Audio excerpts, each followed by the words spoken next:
ఆత్మీక సోదర సోదరీమణులకు, భక్త మహాశయులకు ఈశ్వరీయ ఆహ్వానం.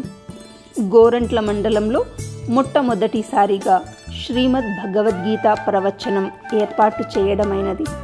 ఈ ప్రవచనం ఇవ్వడానికి కర్ణాటకలోని గోకర్ణం దగ్గర ఉండే సిరిసి నుండి రాజయోగిని బ్రహ్మకుమారి దీనా అక్కయ్య గారు విచ్చేస్తున్నారు.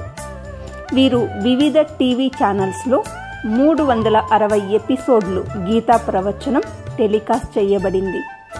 భారతదేశమంతటా వివిధ స్థానాలలో వెళ్ళి 500 కార్యక్రమాలను ఇచ్చారు. మొట్టమొదటిసారిగా గోరంట్ల మండలానికి విచ్చేస్తూ ఉన్నారు. శ్రీమద్ భగవద్గీత శ్లోకాలను పఠిస్తూ మన నిత్య జీవితంలో ఆచరణ చేయడానికి వీలైనంత సహజ తరహాలో గీతా శ్లోకాల యొక్క ఆధ్యాత్మిక భావార్థాన్ని వివరిస్తారు. ఈ కార్యక్రమం గోరంట్ల మండలంలోని వాసవి మహల్ నందు జరుగుతుంది.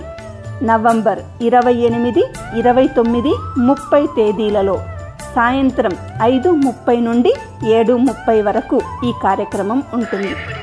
కార్తీక మాసంలో ఇలాంటి అవకాశం లభించడం మనందరి పుణ్యఫలం. కావున అందరూ విచ్చేసి ఈ కార్యక్రమాన్ని తిలకించి ఈ కార్తీక మాసంలో జ్ఞాన దీపాన్ని వెలిగించుకొని జీవితాన్ని ప్రకాశింపచేసుకోవాలని, తద్వారా మన జీవితంలో శాశ్వతమైన శాంతి సంతోషాలను పొందగలరని ఆకాంక్షిస్తూ ఉన్నాం.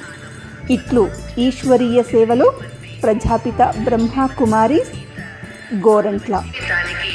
స్వయం పరమాత్మను అందించిన అద్భుతమైన సంజీవిని అన్నమాట.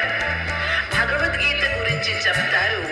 ముఖం కరోతి వాచాలం పంగుం లంఘయతే గిరిం యత్కృపా తమహం వందే పరమానంద మాధవం. భగవద్గీత అనే ఒక అమృతవాణి. దీన్ని జీవితంలో తీసుకువస్తే